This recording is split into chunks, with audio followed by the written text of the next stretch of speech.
It's time for Voice of Indie. Your hosts today are Beem Weeks, author, producer, and marketing monster for independent multimedia publisher Fresh Ink Group, and Stephen Gies, author, producer, composer, and publisher for Fresh Ink Group. Greetings, everybody. Happy Wednesday. Welcome to another episode of the Voice of Indie podcast, episode number 181. I am your host, Beem Weeks, and with me is Mr. Stephen Gies. How you doing? Are you keeping warm down there, Mr. Gies? Well, yeah, we do have a heater, even though it is Alabama. But yeah, it's kind of weird. I look out the window and the ground is white. Now it's not a quarter inch thick, which is still a lot for down here, but the state of Alabama has been shut down since Friday. I mean shut down. Everything, schools closed, doctors' offices closed. You can drive down the highway and all the businesses are closed. It's pretty crazy. But yeah, it's been cold. We're staying warm. How about you? We have been the last most of this week below zero. We were above zero during the day today. We're at about 8 degrees right now, but it's going to plunge. And then I believe next week we're actually going to get some warmer weather in the 30s and even touch 40, I think, on a couple of those days. So Ooh. The snow we've got will most likely be gone by that time. But it's winter time in Michigan, so we expect that. All right. Now, you subscribers who follow the blog StoryEmpire.com, and if you don't, why not? Get over there and follow it. It's 12 writers who are experts in their field who each month, 3 times a week, they alternate posting how-to stuff for writers, the writing life, writer community, stuff like that. Today at StoryEmpire.com is my post for this month, and I've introduced a series on outlining. Those of you who are pantsers and think that outlining is not useful for you, I'm imploring you, give that series a chance. You might find some ideas there that are worth pursuing. And while you're at it, if you don't already subscribe, get in there and subscribe to it. Now, another member of Story Empire is co-host Beem Weeks, and you've just put one up there this past week. What's that about, Beem? Yeah, actually it was last Wednesday, and it's for you fiction writers. Your thoughts on adding sex scenes to your stories or not?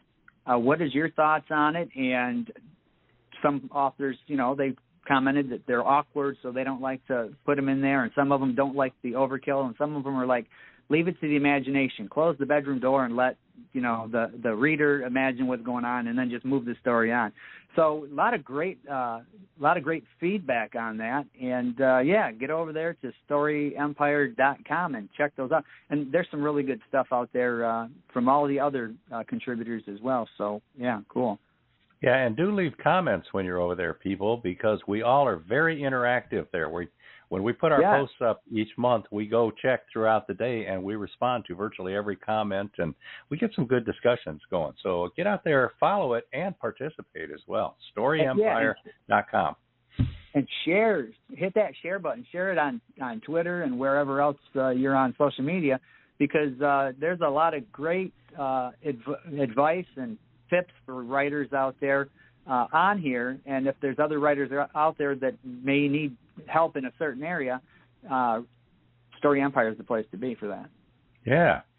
Now, at Fresh Ink Group here, we have this thing about, we kind of like it when one of our books makes it to the #1 Amazon bestseller list. And it's pretty cool because 2 of our authors have hit that milestone this week. First, let's talk about Gwen M. Plano. She's got her new novel, The Soul Whisperer's Decision, which is not actually going to be released until, or was it yesterday? I think it was. So, yeah, sometime this week is the actual release date for The Soul Whisperer's Decision by Gwen M. Plano. And it has, as of this week, hit #1 Amazon bestseller status. So congratulations, Gwen M. Plano, on your Amazon #1 bestseller for The Soul Whisperer's Decision. Now, we've got another one this week. This is a short story published by Robert G. Williscroft, our submarine thriller, Cold War submarine thriller, and science fiction writer, author, member at Fresh Ink Group here. And his short story is called Reality Hack. You can find that over on Amazon. Go to Robert G. Williscroft and look for Reality Hack. It received 3rd place in the U.S. Naval Institute Fiction Contest, and now As of this week, it is number 1 new release in 30-minute computers and technology short reads. That's Robert G. Williscroft's short story, Reality Hack. Get over there and find that on Amazon. Yeah, congratulations to Gwen and to Robert. Now, Gwen's also got a new trailer out for the Soul Whisperer's decision as well. Gwen Plano's, Gwen M. Plano's The Gift is out now. It's part of the Harbor Point series, and this also includes Harmony Kent and all of the ladies of Story Empire. They put this together. It's eight novellas, and they're doing really well, getting great reviews, and we're proud to have Gwen M. Plano, her book published through us, and we are working on some stuff promoting Harmony Kent's as well. So get out there and check those out, the Harbor Point series. And listeners, we've got interesting guests tonight, so if you want to call in with a question or a comment, here's how you can do that. Call 516-453-9902 right now and join us on air, or tweet us with the hashtag Fresh Ink Group in the body, and we'll read your comment or question live. That's 516-453-9902 or hashtag Fresh Ink Group. Yeah. All right, we got another new book out. This is Edge of Smoke, which is the sequel to The Calling Dream by Carlisle Toms. We also have a new trailer for that. We're going to be swapping out a shot that's in that trailer probably tonight or so there'll be a new version of it up in the next day or two. But that's Edge of Smoke by Carlisle Toms. All right, Robert McKenzie. He is scoring some serious profile upgrades in various periodicals such as LA Weekly, New York Weekly, and the London Post. This is our very own Robert McKenzie, the author of the Chair series, and he's going to be a guest in, I think, next month. So go check out the newsletter for the links to these. Today's newsletter has the links to each of these profiles on him, and, hey, show him some support, and we all appreciate that. You know how writers are. We need support. Without that support, I mean, what are we doing? What are we doing? Right. Speaking of the newsletter, if you're not subscribed to the newsletter, why aren't you? But if you're not, here's how you can become a subscription holder. Stay on top of these podcasts and all things Fresh Ink Group with our weekly digital newsletter. New releases, videos, stories, excerpts, interviews, and more. Sign up now on the homepage of FreshInkGroup.com and be the one who knows what's what. What? All right. So the audio book I've been working on for a while, The King's Ransom, Tales and Legends by Cheryl Carpinello.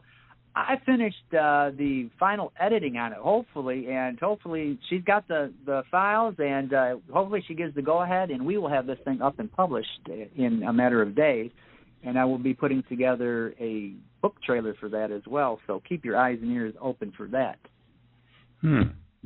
All right.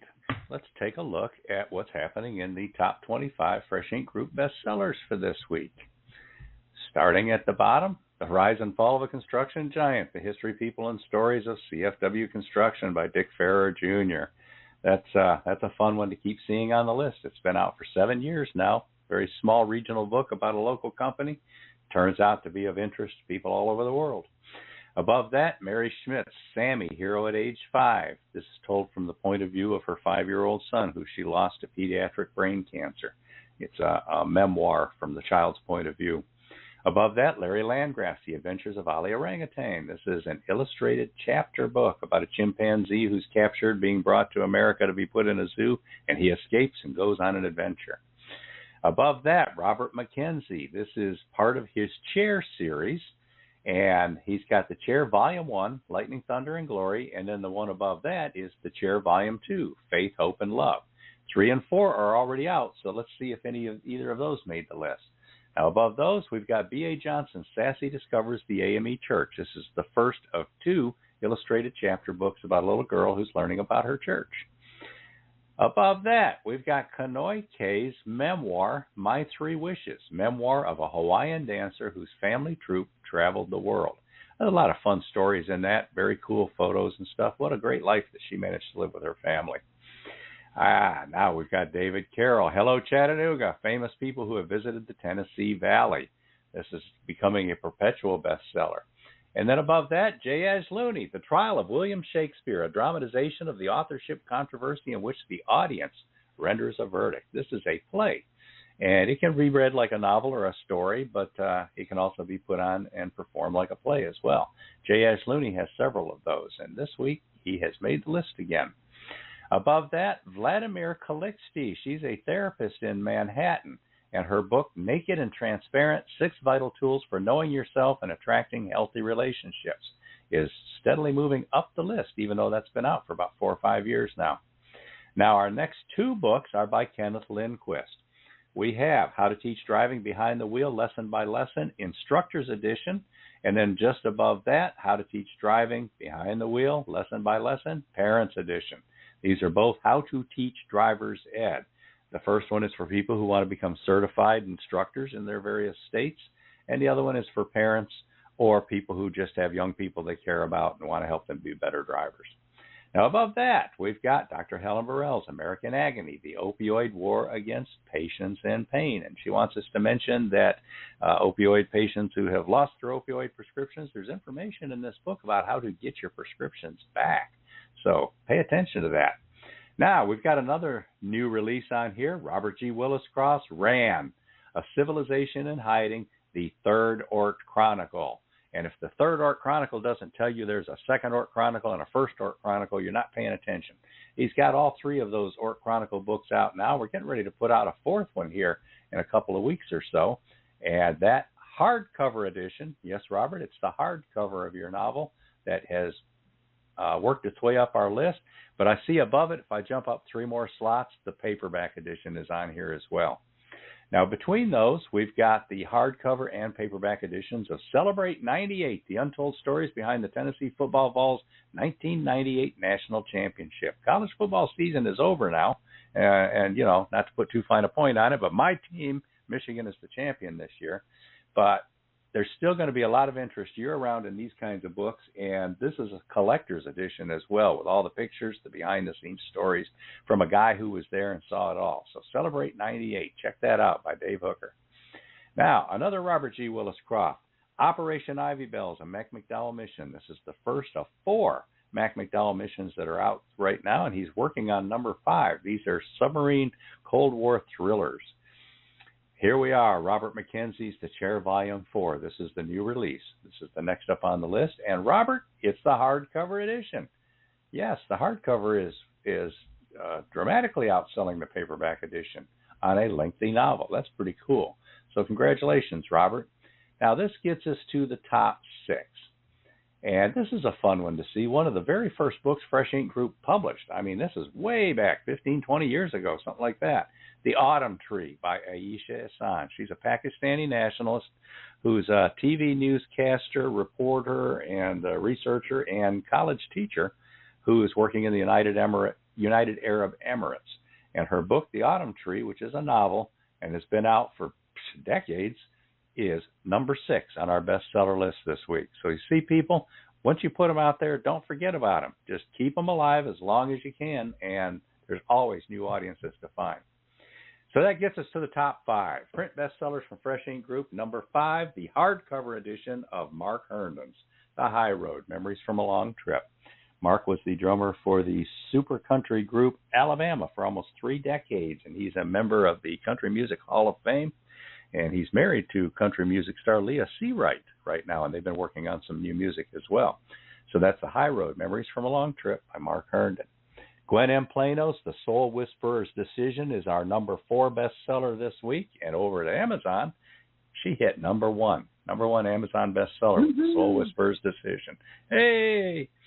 Top three now. In the number 3 slot, How to Start and Run Your Own Food Truck Business in Florida by A.K. Wingler. Apparently, there's a lot of interest in people starting food truck businesses, because I'm looking at quite a few of these books that have moved in the past couple of weeks. So that gets us to the top 2. Number 2, I Won't Be Your Scapegoat, David Carroll's Homemade Social Media Blunders. This is a fun look at just a whole bunch of postings from all over the internet where people got it wrong and accidentally made it funny. David Carroll's collected them all, and he adds his own pithy comments to them as well. So it's a fun book. Makes us laugh out loud. So that gets us to our number one print bestseller this week, and at approximately triple the sales of I Won't Be Your Scapegoat, our number one bestseller this week is Submariner, 30 Years of Hijinks and Keeping the Fleet Afloat by retired U.S. Navy Lieutenant Commander Jerry Pate. So that's another number one, Jerry. Congratulations. All right. Yeah.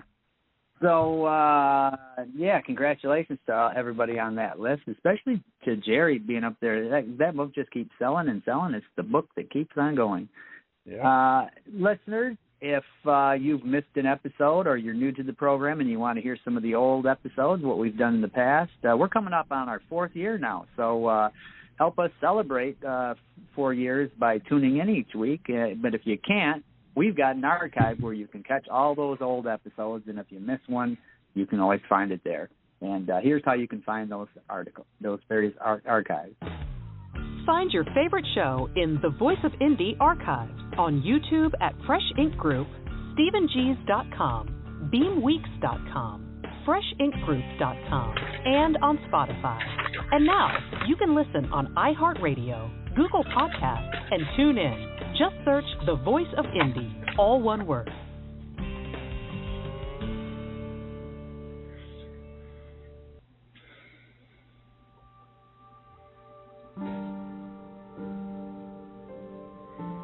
Sarah Jameson, a nurse at County Central Hospital, survives an accident that kills her 2 young children. While comatose, she travels into the heavenly realm where she visits with her precious little ones. She is given a choice: return to her husband, Jack, or remain with her children in their celestial home. Jack was not in the fated automobile. Though he heard the crash and ran to help, there was nothing he could do.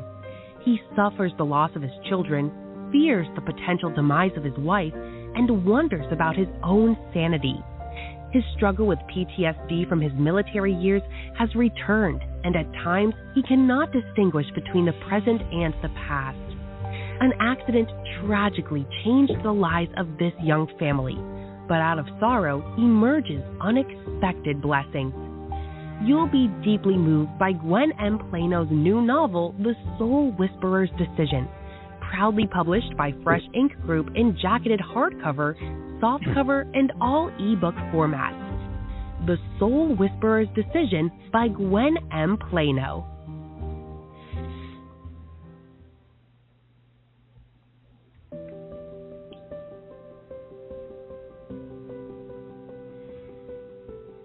In an innocent 1958 American suburb, Shelley doesn't know the power of a kiss or how it will change her entire life. At 16 years old, she falls in love with a young man. One night, just one night, they go too far. Months later, pregnant and shamed, Shelley's parents banish her. Alone and heavily pregnant, circumstances force Shelley to cross the country in an old pickup. A mistaken turn leaves her lost in a forest amidst a severe snowstorm and in labor. In the dark of night, Shelley must get help for her newborn baby before they both perish. A light in the distance gives her the slimmest glimmer of hope. After Shelley wraps the infant in her father's old jacket, she trudges through the snow to a lighthouse keeper's cottage. Snow half buries the squat stone building. Will Shelley find shelter, or is it the beginning of the end? Read The Gift by Gwen M. Plano, published by Fresh Ink Group, exclusively on Amazon Kindle. All right. Yeah. Okay, so we are going to, I'm going to tell you a little bit about tonight's guest, and we're going to bring him in. I'm holding my phone and doing the show from my phone. In case you notice my voice is sounding a little different because the microphone here seems to be breaking up on my computer, so bear with me as I try to juggle with one hand. Chris Langlois is a proud grandson of medic Eugene Doc Rowe from the HBO miniseries Band of Brothers. His passion to share the story of the men of Easy Company, 506th Parachute Infantry Regiment of the famed 101st Airborne, led him to write How Easy Company Became a Band of Brothers, that added colorful and inspiring illustrations that will immerse both children and adults, fans of the book and the miniseries, and those who know nothing of military tactics, in the stories of ordinary men who courageously volunteered to join the elite paratroopers during World War II. Chris has taken his passion to elementary and middle school classrooms to speak and share with students on the courage and sacrifice of Easy Company. He also has attended several book signings across the country and in Normandy, France, and Bastogne, Belgium. Some of these book signings have been in coordination with the actors from the miniseries, many of whom have become friends. How Easy Company Became a Band of Brothers was published in 2018. In that short time, it has been translated into French, Dutch, German, and Chinese, and has sold in over 23 countries outside of the U.S. It has been well received from ages 7 to 80. Also, the author of 2 illustrated children's books, Chris has been with the Dallas Police Department for 16 years, where he enjoys meeting new people and placing them in jail. Okay. He spent all of his career on a street-level crime response team, narcotics and violent crime task force, and patrol. He lives in Dallas, Texas, with his 12-year-old daughter. Welcome to the show, Chris Langlois. Gentlemen, thank you Hi, Chris. for having me. How are y'all? Doing well. Glad to have you on. Let's kick this off by, you're in Dallas. Is this where you've always lived? And if not, where have you lived outside of Dallas or Texas or wherever? Where have you been in the world? Well, my dad was in the Air Force, and I was actually born in Minot, North Dakota. So while I am not familiar with the cold up there, I have actually lived in it for the first 3 years of my life. But originally, where our family's all from Louisiana, I grew up in Baton Rouge. Okay, wow. Baton Rouge. Well, what took you to the Dallas area? I was just ready to see the big city. Baton Rouge is a big, small town, and I know you're Alabama over there, so I got to give you a go Tigers. I still wanted to be close to home. I still wanted to be driving distance and be able to get back home. But I was ready to see the big city, and Dallas fit the bill. Yeah. Now, we have a tradition here at Voice of Indy. We don't have Texas authors on the show ever. In fact, I don't think there are any authors down there in Texas. Yeah. So, really? Yeah. It seems about 75% of our guests are Texas authors. Yeah, the last 3 or 4 months at least, yeah. There's a bunch of us over here. Yeah. Yes, there are. Really good authors, too. We're pretty sure you all know each other, too, and there's something going on, but we haven't figured out what it is. So, Chris, what kind of a kid were you? Were you into reading and writing from an early age? Did you want to be a police officer when you were young? What's your childhood like? Yeah, that's a good question. I was a typical. We lived a little bit out in the suburbs, out in the country a little bit. So, we can't do today what we did back then with kids. Be gone for 3 or 4 hours in the woods. It would be an Amber Alert these days. But just typical kid jumping on trampolines and riding bikes. And I did not like to read. What really got me was the local library.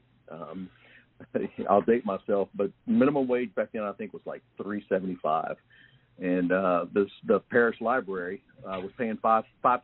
So it was a huge pay raise, and they had to work around your school schedule. So I got a job there, and that is actually what kicked me off into reading. Just being around books all day finally enlightened me into the world out there, and that's what kind of got me started on it. And to the question on being a cop, I used to watch the television show Cops in college, and that is what inspired me to want to be a cop. And so ever since then, that's just been my goal. It took me a long time. I didn't become a cop till I was 35, but that passion never left me, and I finally got there. Yeah. When you said the library really started to expose you to books, can you think back, were there any particular ones that jumped out at you when you were young that really, really touched you or made you think, wow, this is pretty cool? History has always been an interest to me. I'm just fascinated by people who lived thousands of years ago and how similar they are or were to us, and then how dissimilar they were. That we've advanced so far in this age, but yet love was the same. Love of your children.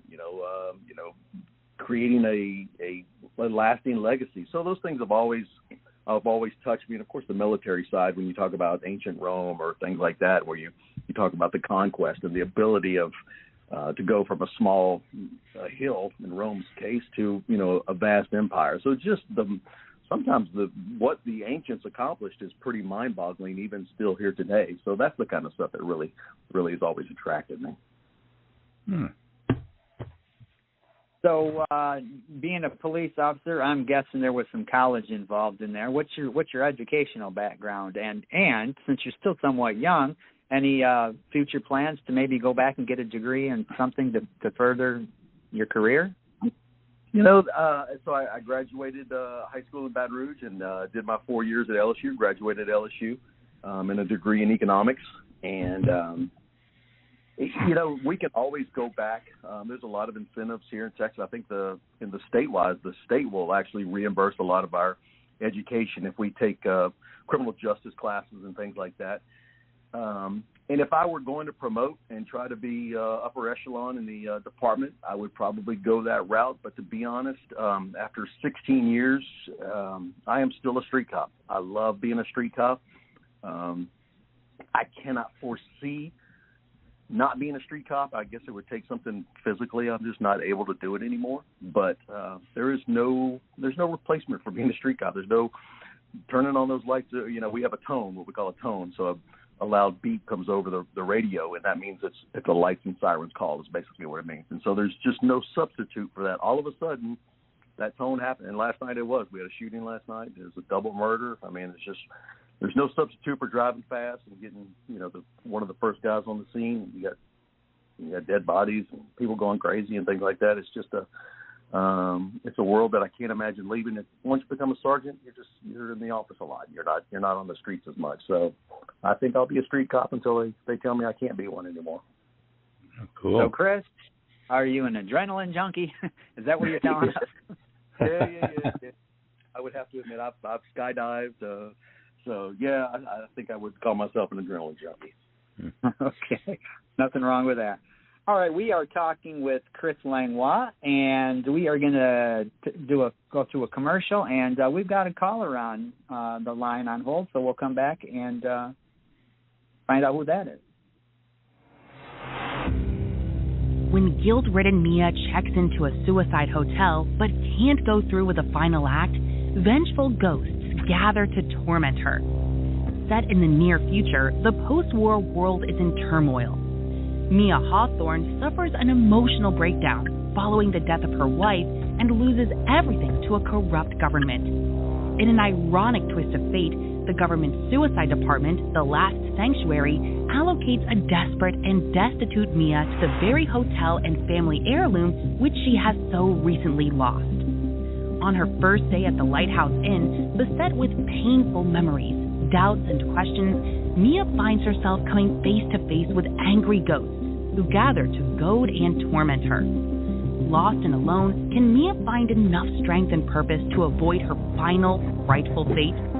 Read The Room at the End, Harbor Point Series Book 8 by best-selling author Harmony Kent, exclusively on Amazon Kindle. All right. Go grab that. That's part of the Harbor Point series that we spoke about earlier.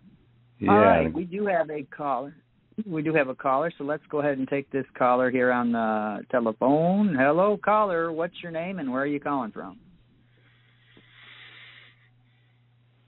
Hello, caller, Manhattan. What's your name and where are you calling from?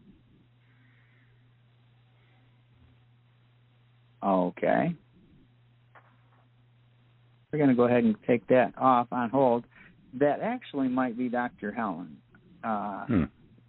She's already posted her question on Twitter. So how about we you wanted me to read this question here off of Twitter? Yeah, because I can't find the question. Go ahead. Okay. Dr. Helen's question is, hello, Officer Langlois. Congratulations on your book's popularity in many European nations. Now, please describe your children's book spin-offs about the Band of Brothers. Very good question. So my first book is probably middle school and up and just kind of replays the story of Band of Brothers. And I saw a picture of a guy had drawn a picture of a paratrooper, and it looked like a 10-year-old boy. And I thought, that looks really cool. What if I could connect to 10-year-olds and let them see themselves as a paratrooper? And so that was the genesis for Patrick the Paratrooper. And so Patrick is a 10-year-old boy, and his patriotism is roused after the attack on Pearl Harbor, and he enlists in the Army, sees a sign for paratroopers and joins the paratroopers, and lo and behold, is assigned to Easy Company. So then he follows Easy Company's path, and it's a way just to kind of introduce World War II to that age bracket and get them thinking about what these men did and what the country looked like at that time, and really start planting those seeds. Here's what patriotism looks like. Here's what battling evil looks like on a very simplistic scale, and what your brothers in battle look like, what these guys mean to each other. They become more than buddies. Obviously, they become a band of brothers. And so that's Patrick the Paratrooper. And then I'm just finished up. I'm waiting for my copies to arrive. The Men of Easy Company, and this Draftee is a true story. My third book is a true story. Draftee was a stray dog, and the Men of Easy Company were part of a 2nd Battalion march to beat the Japanese Army's world record. And they marched from their Camp Toccoa, to Atlanta, and they did beat the Japanese Army. Don't want me to ruin the surprise, but along the way they met a dog. And so Draftee tells the story of the men from his point of view. So again, just a way to try to reach that younger generation and let them see what these men do when they join the armed forces. It's a commitment. It's not comfortable. They marched for a long way. You know, their feet hurt, their ankles hurt. They twisted ankles, and their buddies had to carry them, and it was cold. And so just to see the commitment that our soldiers give us on a day-to-day basis, I just wanted to help find another way to plant that seed with these next generations and make them love America, love our military, and understand what it takes to protect our freedom. Now, the children that you go and share this with at these various schools, are they genuinely receptive? Do they have questions, and do they engage? They do, and you know, I just finished up a high school a couple months ago here, not too far from Dallas, and you know, to be honest, you know, the elementary kids were almost more engaging than the high schoolers. They were, and of course, a lot of them, Call of Duty, the video game, had planted some of those seeds in them. They knew what Tommy guns were. But when I asked them very basic questions, what do you know about World War II? I mean, they all had, you know, it was a long time ago. Good answer. A lot of people died was one of the, I'll never forget that. One of the kid in the back. A lot of people died. And you're absolutely right. And so I was really surprised that death was, at such a young age, prevalent, but it underscores what they're learning. Yes, war is bad. A lot of people die. World War II was 50 million people if you put it all together. And actually at the very end, again, you just never forget these kids, but I mean, I was literally moved to tears. And one kid said, I remember that these guys died for our freedom. And I almost lost it with a bunch of second graders. So I was very impressed with the younger generation's knowledge and understanding at their level. Now, both of these children's books, Patrick the Paratrooper and How Easy Company Became a Band of Brothers, show a co-author. Is that your illustrator in both cases? Correct, yes. I've had 3 different illustrators on each book, and not that I didn't want the other illustrators, but to just I think each story stands alone, and we'll see if there's a second version of Patrick the Paratrooper that becomes a series, and I would use that same illustrator again without a doubt. Well, tell us who these illustrators are. Throw some names around. Give some people some credit. Yeah. So my first illustrator is actually in the Netherlands. Anneke Helleman is an illustrator, a painter in the Netherlands, and so they are very appreciative of the 101st Airborne because that's who liberated their country in World War II, and so they have a profound love of the U.S. and the Army, and specifically the 101st Airborne. Ricardo Lima did my second book, Patrick the Paratrooper, and he is a computer illustrator. So very different than my first one, who painted and used the regular arts. He's a much more modern, and it's a really cool. He's got some really cool graphics. My third illustrator for Draftee is a local lady here in the Dallas Metroplex, Dawn Secord, and she has won some awards. She's a children's book author and illustrator herself, and has won some awards for her work. So I was very excited to have her on, bringing her expertise and her experience to Draftee. She's a dog person. So Draftee being a dog, she really was very passionate about it. So I've been super, super fortunate with my illustrators. Oh, cool. All right, well, we're going to run another commercial now. And listeners, if you want to call in and talk to Chris with a comment or a question, the phone number is 516-453-9902.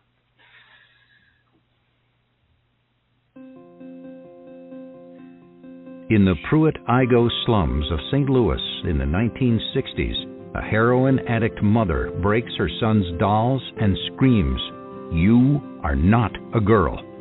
However, no one can convince Stephanie to live as Stephen. Her mother pimps her out to a man who rapes and takes pictures of her. After finding her mother brutally murdered, she is placed in Christian foster care, where they also try to convince her to accept being male. Her mother's lover is sentenced to life in prison for the murder. Author of widely praised The Calling Dream, Carlisle Thoms brings back famed televangelist Pastor Ronald Dennison in this unflinching sequel, Edge of Smoke. Dennison sets up a trust that allows a compassionate old neighbor to adopt Stephanie out of foster care. Still, she is violently bullied at school for identifying as female. The trust pays for transition surgery at 18, and she begins to live fully as a woman. Frightened by men, she remains a virgin until she falls in love with Jordan. But she runs into the man who abused her and remembers her childhood pledge to kill him. Will her lust for murdering the man who brutalized her as a child cause her to lose the man she loves? Proudly published by Fresh Ink Group, The Calling Dream, and now Edge of Smoke can be found anywhere and shipped everywhere in jacketed hardcover and softcover editions, or downloaded in all ebook formats. Edge of Smoke by Carlisle Thoms.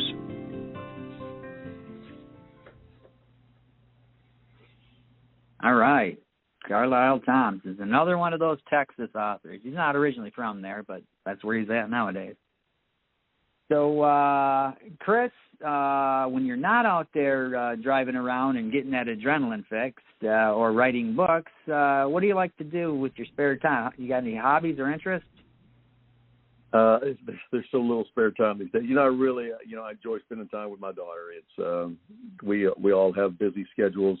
She's got her own set of busy schedules with softball and basketball and whatever's the next season coming up. So when I'm not doing police work or book work, I spend a lot of time with her whenever I can. All right. Stephen, you there? Mr. G's? Okay, maybe not. So we're going to move down to some of the writing process. How long have you been writing? We got a little bit of that from you, but what's the evolution of your writing? Yeah, so, luckily for me, I have so far focused on things that I knew a little bit about, Banner Brothers, between the book and the miniseries and all the other books and by the men has given me a real solid foundation of the stories. And really, my first book came out of the idea that we were losing the veterans. We started losing Winters and Garnier and Bill and Babe and Buck Compton and Malarkey and these guys. And they were really some of the bigger names in the company, but they were also guys that went and spoke to kids at schools. And so I thought, man, if we start losing these stories to the kids, that's really where we're gonna really miss out on the opportunity to instill these ideas in the next generations. That's where my first book really planted that seed in me. And so I started at the beginning. I started at the beginning of their training, and I worked through the story as it happened chronologically, and I thought, I can knock this out in 3 or 4 months, and it took me a year and a half, and and that's a 60-page book, half of it is illustrated, but it's a completely different thing when you have to write about real men and real history, and you can't wing it. It's got to be exact, it's got to be accurate, and then I tried to make it informative for people who had even watched the miniseries 10, 20, 30 times, and there's plenty of people who can claim that. So making a book that was informative, interesting, and captured the attention of people who were both fans of the series or had never watched it or read the book was a challenge that caused me to really work on it for 18 months. Very proud of it still, and really, the other 2 have just been inspirations. Like I said, I saw that picture of Patrick, that's on the cover, and I just thought it just hit me like a bolt of lightning. And that's where that idea came. And then draftee about the dog. I was doing a book signing at the World War II Museum in New Orleans, and on a break while there was no one in there, I was walking around their bookstore, and there was a book about a dog that the Marines had in World War II in the Pacific. And it just hit me. I said, wait a second, we've got a dog. And so that's, it's just inspirations that just struck by lightning. And then I worked through it, around 50, 60 hours a week of being a cop, nights and weekends. And it's really nothing fancy. My degree's in economics, like I said. And, I'm not a trained writer. I've taken no classes on writing. I just try to put it together as it happens chronologically, is just the easiest thing for my simple mind to process. Can you hear me now? Yeah. All right, great. So, this is basically the story of Doc Rowe, right? So the first book is really about the whole company. I just kind of retell the story. Okay. Well, who is Doc Rowe? What is he to you? Tell us a little more about Doc Rowe. Sure. So Eugene Doc Rowe is my mom's dad. He was the only medic in the Band of Brothers that made it from D-Day to Hitler's Eagles deaths, and he was never really off the line. So he fought the entire war. All the other medics were either killed or hurt on D-Day, or they were replacements after D-Day. So his tenure in the unit, in addition to what the men describe as him being an angel, gave him the inspiration for me that I didn't know what I didn't know. And so I did not learn about my grandfather's service in World War II until the miniseries came out in 2001. And so I would, along with the rest of America, watch the miniseries every Sunday. And that's how I learned about who my grandfather was in the war. But to me, he was Paw, and he was pretty much just a cowboy. He worked his entire life outdoors, building roads, working on bulldozers and backhoes, and wore cowboy boots every day, drove a pickup truck, and smoked Lucky Strikes until it killed him. He was just he was part of the greatest generation who was just a simple man who came back after the war and helped build America. And so the miniseries in 2001 changed me in a lot of ways, and so it's been an integral part of my life ever since then. Well, did you get to spend time with him and hearing some of the stories firsthand? No, he talked almost nothing about the war, like so many of the men.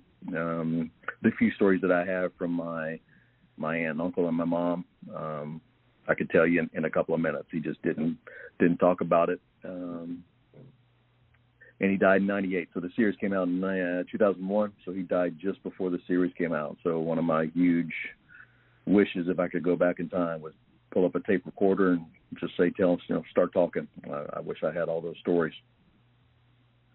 Yeah, my ex-wife, her grandfather had fought in World War II, and this guy, he used to tell some of the greatest stories. He spoke often about it, and that's one of the things I loved listening to. He'd start talking about it and how he got wounded in the hip just after he got on the ship. He was in the South Pacific. Got a bullet ricocheted off the deck and hit him in the hip. He was there for like 2 months. Boom, he's sent back home to recover. He had just gotten married, too, before he got in. So his wife got to, kind of work on him for 2 weeks. Then they sent him right back out there. And he was one of those guys that talked openly about it. And I know a lot of them don't, but, he did. And it was really cool. And like you just said, I wish I would have had a tape recorder and sat down and got some of his stories, because they were just they're pieces of history that are gone. He's passed away now. Yeah, absolutely. Well, so I try to make up for that by telling these stories the best way I can, and so the next generations we don't miss those stories, and these kids that are growing up now we're gonna go read the books that I read now. When they grow up, I want them to read the books that I'm reading now and learn these stories of these guys. Oh. Since this book came out, have you heard from any of the others who were in the war with your grandfather? Yes. So, 2001, when we went to Normandy, France for the premiere with HBO, that started off the whole thing for me. So I attended several of the guys had an annual reunion since 1947. So they had been getting together every year. And so I attended several of those, many of those, and so met several of those men, and they told me some of those stories, and it was, the great, like any author, right? And an author appreciates what another author does, and so the greatest compliment that can be said about my grandfather is by the men who he served with and cared for, like Garnier, who lost his leg in Bastogne. He said, your grandfather was right there. Your grandfather was working on me when I lost my leg, and so the admiration and respect for the medics in general, and my grandfather specifically, by the men who he was there with, is just amazing for me. It warms my heart every time I think about it. Wow. Did you manage to record any of that stuff? I made the same stupid decision. You just sit there, you're in awe of these guys. And you're right, and no, I didn't. And nobody's ever asked me that question. You kind of stumped me right there and just kind of smacked me in the face with that question. Luckily, a lot of those guys were recorded. They have had a lot of interviews, so we're blessed with that because they were so famous that there's a lot of interviews with those guys. So, well, I think you said he had passed away back in 98? Yes, sir. Now, back then, nowadays, you would think to record that because we have these smartphones. You got your camera, and you would sit down. Hey, tell me some of these stories, and you catch them. That's almost second nature nowadays. But back then, unless you had a little cassette recorder, you didn't really think about it. That's correct. Yeah. Basically no internet back then. Yeah. Yeah. All right, we are talking with author Chris Langlois and Officer Langlois, and as well as an author. And we're going to do a couple of commercials, and we will come back and start talking about some more stuff. Welcome to American Darkness by Stephen Skibicki. Darkness is where you can explore the mysterious fires of Yellowstone National Park. Be awestruck by the sheer power of a god in yellow whose very breath lays out the cosmos with his maddening glow. Recall what it's like to be there for a friend, even if that friend is hiding something insidiously infectious. Explore the poetry and short stories out of a manic, depressive mind set to entertain and also remind you that there's a way out of the darkness. Sometimes you just have to be like our local sin eater, Tucker, and say, enough is enough. So come on in and dive into American Darkness by Stephen Skibicki, proudly published by Fresh Ink Group. American Darkness by Stephen Skibicki is available in jacketed hardcover, softcover, and all ebook.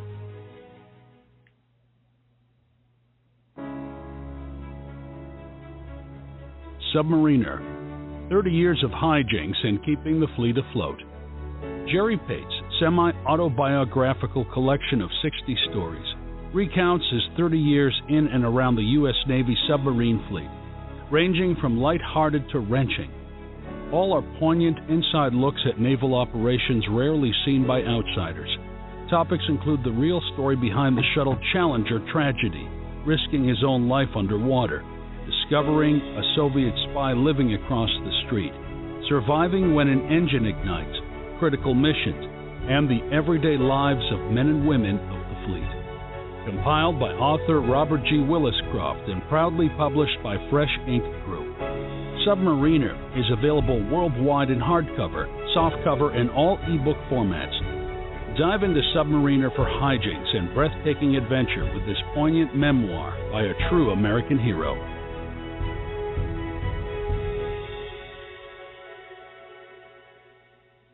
right.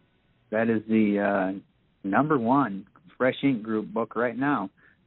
Often number one or number two. It just seems to right at the top of the charts there. In print, anyway. Yeah, congratulations to Jerry Pate on that. Now, Chris, what are you working on next? You got something, a new project going? I've got a couple of ideas. There's a couple of men in the company that I would like to write about who I think I could get some material on and continue down that road. For years, myself and a buddy have been working on some behind-the-scenes interviews with the cast and the crew. I'd like to get back on that. COVID kind of put that on hold, and just some stories from the set. What made Band of Brothers so good was the people involved and their dedication to honor the men and tell their stories down to the minutia, really, of as silly, I'll tell you, something as simple as the thread count of the patch on their sleeve. They found an original Screaming Eagle patch from World War II and counted the threads of the patch. So when they reproduced them, it was exactly what it was back then. And so that kind of just an amazing dedication to making this series so realistic and truthful to the best of Hollywood's ability is the reason why the series still holds the power that it does. What are we talking, 22 years later now? So that's something in the back of my head. I'm just getting Draft E done, and so we'll hopefully have some book signings coming up this year that I can start spreading his story around. Oh. So, Chris, how do you publish? Do you work with a publisher? Do you self-publish? You start your own outfit? How do you put this all together? Yeah, I tried to at the beginning, knowing nothing. I went to Amazon because that was just the biggest thing out there. And all of my books are in landscape, 11 by 8.5. And so Amazon did not print in that format. And so I found Ingram Spark Self-Publishing, and that's who I've got these 3 books through. And it's worked well so far. It's just for me, getting the books, I do sell some a little bit on my social media, but I've really enjoyed being able to go out and do autographs and book signings in person and meet a lot of people. It's just amazing to hear the stories of how Band of Brothers has impacted so many people's lives, and I still get emails. From guys who I joined the Army because of Band of Brothers, or I became a medic in the Army because of your grandfather. And so just being able to shake people's hands in person and seeing those out. So self-publishing has worked for me because I can order a box, when I'm running low, and I can put them in the mail, or I'm off to Louisville and next month, hopefully at to a book signing out there. So it's worked pretty well for me so far. Well, so who all do you work with to make this happen? Do you use beta readers? Do you have an editor? Do you use cover designers? How do you get it all done? Again, because knowing nothing about this, I just stumbled through the process. My illustrators obviously sent me their work. I've got a buddy here in town who is a professional photographer, and he photographed the art, and he's real good with the Adobe. Brent Baxter. With Side B Productions, has turned those into files that I could stick into a PDF or a Word document. I found a guy in India on Fiverr who has done all of my formatting, and just a real quick turnaround. Formats it for me. Since I don't know anything about that side of the process, I don't know how to do Adobe or anything like that. I'm completely ignorant on that. And then I uploaded it as a PDF to Ingram Spark's website, and bam, I have a book. For me, it's kind of miraculous that it happens, that I'm sitting here staring at my books right here, that they're physical things right here in front of me. So for a guy who doesn't know what he's doing and didn't know what he's doing, I've really just stumbled along with it and kind of figured it out as I went. All right. Well, we're going to run one more commercial here, and then we want to hear some more about the events that you've attended, where you've got to go out there and meet some people, sign autographs, and see what kind of fan reaction you've had. Cool. I'm David Carroll, and I'm proud of my recent books, Chattanooga Radio and Television, Volunteer Bama Dog, and Hello Chattanooga, famous people who have visited the Tennessee Valley. Like many folks, I spend too much time on social media, but I put that time to good use. For years, I've been collecting social media misspellings, misinterpretations, and other mishaps, from tweets, text messages, even the signs you see at stores and on the highways. I've collected the funniest foul-ups in my latest book, I Won't Be Your Scapegoat, David Carroll's homemade social media blunders. I top them off with my own snarky comments, and they're illustrated by a talented artist, my friend Mike Salter. There are a lot of laugh-out-loud moments in the book, more than 400 of them. We all make mistakes, and sure, you can blame it on spell check, but maybe, just maybe, we didn't pay enough attention in English class. Either way, this book will bring a smile to your face or to the face of someone you love. We can all agree what the world needs now is laughter, and lots of it. I Won't Be Your Scapegoat, proudly published by Fresh Ink Group in softcover, jacketed hardcover, and all ebook formats. All right. Yeah, funny book there. If you're into laughing, grab a copy of that one. That one will have you laughing. Now, Chris, you're doing book signings and whatnot. How do these come about? Do you approach places, or do they come to you about, okay, bring a box of books. We got people that want to meet you. How does this come about? Yeah, for me, it's been a little bit of both. I've signed here at local libraries in town that we're hosting authors. Been a part of that. Some military shows that have been around here I have done, and there's a big one in Louisville every year called the Show of Shows. It is a gigantic convention center size event, and I've done that several years thanks to a buddy of mine, Eric Dorr, at the Gettysburg Museum. And he's invited me to tag along with him and a couple of the vets and a couple of the different authors. So that's been nice here locally. I've done a Barnes and Noble here in town. We have Half Price Books, which is I think mostly southern books, just like the name sounds. It's books at half price, which is a gold mine for any of us who love books. And I've been really fortunate. My good buddy of mine, Tim Gray, with the World War II Foundation, had several events in Normandy and Bastogne and a few here in the States, but where he had several of the actors, up to 10 and 15 of the guys from the series, and he would have events where the guys would talk about their events while they were filming and those things, so some great behind-the-scenes stories, and then he'd have autograph sessions and let me tag along with those. And so I've been super fortunate, just, really not anything that I've done, but just Band of Brothers is such a name and a powerful force that I've just been lucky to kind of tag along with that name that people are interested in seeing and hearing. I'm always surprised that people are happy to meet me. I think it's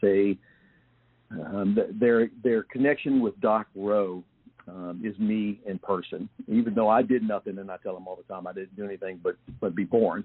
I certainly didn't accomplish anything, but it's just a testament to these guys in the miniseries. The actors and the producers and everybody who put this thing together. That the series just connects people and brings them in, and it's very moving and very touching.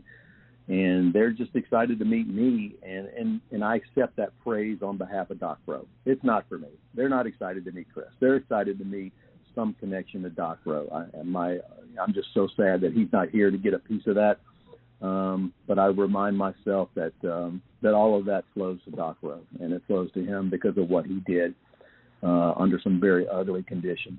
It's funny because I'm not a blood guy. I'm a cop, but I can't do blood. I've got no stomach for it, literally. But when you think about what that guy did as a medic, as a 22-year-old kid, young man, to see the blood that he did and his buddies hurt the way they were hurt, you understand why he didn't talk about it. But, I think that's part of what so many of us find heroic in him and in these guys. They did things that we can't see ourselves doing. And so being at these events the long answer to get back to you is very special. It never gets old. I've never grown old of somebody saying they're happy to meet me because of my grandfather, or they're inspired by my grandfather.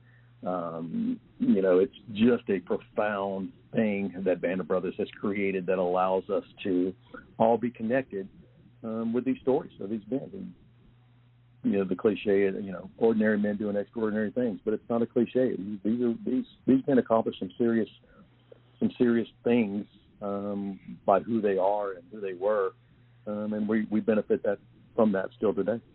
Yeah. Do you have any upcoming events that we can publicize right now?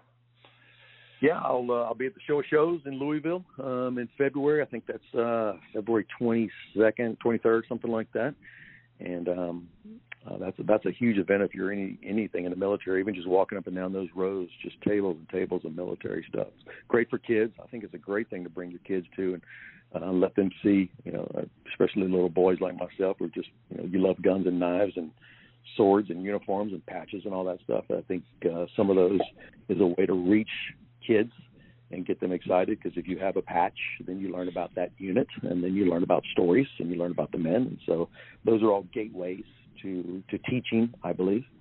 I'll be, as all goes well, this year's the 80th anniversary of D-Day in Normandy, so I have plans to be in Normandy. And then, of course, it'll be the 80th anniversary of the Battle of the Bulge in Bastogne, Belgium. So both of those are on the itinerary, fingers crossed, no COVID or any other catastrophes pop up, and we can all still travel and get together again, and that I'll be in those places. So I'm excited about that. Now, make sure you send us that information. We'll put it in the newsletter. So, listeners, check the newsletter each week. And if you want to have an opportunity, especially if you're going to be in France or Belgium, if you want to have an opportunity to meet Chris, maybe get an autograph, and learn more about his book or whatever, keep checking our newsletter each week, and we'll try to keep you informed. Yeah. So, Chris, I got a question here. Sure. Langlois is a French name, and you spend time in Normandy. Do you speak the language?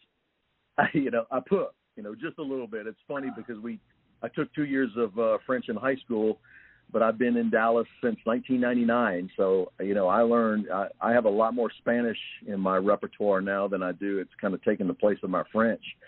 And so it's funny because, we go over there. So my dad has traced our roots to the 1630s in the Champagne area of France. And then we went over to Nova Scotia. Then we fled Nova Scotia and got down to Louisiana, and as I like to tell people, we realized the Cajuns realized crawfish were there, and we never left. Yeah. So, so it's kind of cool, and I've walked around some of those cemeteries in Normandy, and there's Langlois on the tombstones, headstones. So it's a much obviously there's not too many of us over here, but it's a very real name over there, and a lot of history with that name. So it's very cool. I'd love to go back one day in Champagne and spend some more time. I'd love to go with my dad, and he's done a lot of work in South Louisiana, going to churches, and churches have awesome their records are very good, a great source of information. I'd love to go just traipsing across France, checking out genealogy in that regard. So there's so much to see in the world, and every time I go to Normandy, every time I go to France, I end up at Normandy for World War II stuff. So one day I'll break off from that, I promise. All right. So, Chris, how can people find you? How can they contact you? You have Twitter, website, email?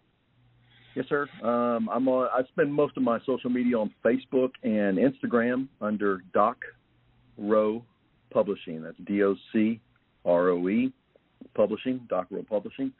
So you'll catch me there easy. My email is docrowegrandson@gmail.com.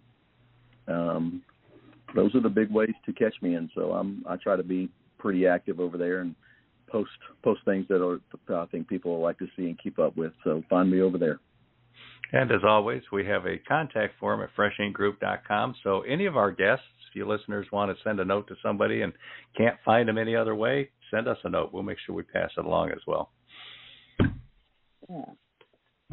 Well, all right. We've been talking to Chris Langlois, the author of 3 books, and 2 children's books and 1 book, Looking at the Band of Brothers, and his grandfather, Doc Rowe. We highly recommend these, and we really appreciate having you on the show, Chris. Gentlemen, It's been a pleasure. Yeah, it's great to talk to y'all, and I appreciate all the work that y'all do to help indie authors, and I'm excited to share my time with y'all tonight. All right. Well, hopefully we can send some new readers your way. That's why we do this. Yeah. That would be great. That'd be great. Okay, listeners, next week we're going to have Scott Stevens, one of the musicians in the group Word 66, which is a Christian rock band. And Scott's going to be on here talking about their new release and what they've been up to. And then after that, we're finally going to get to our year-end special, the G's and Weeks year-end soiree.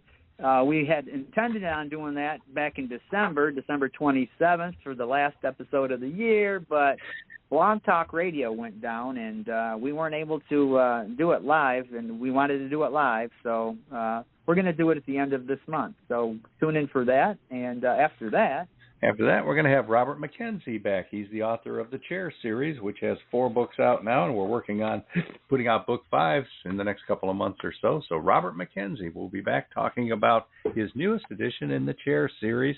Plus, with Robert, there's no telling what else he's going to talk about. Yeah, he's a good guest.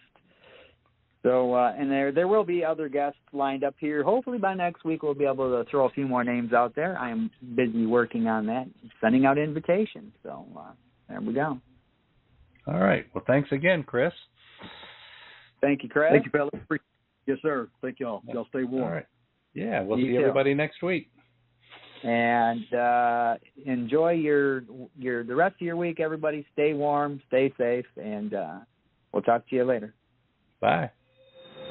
You're listening to The Voice of Indie.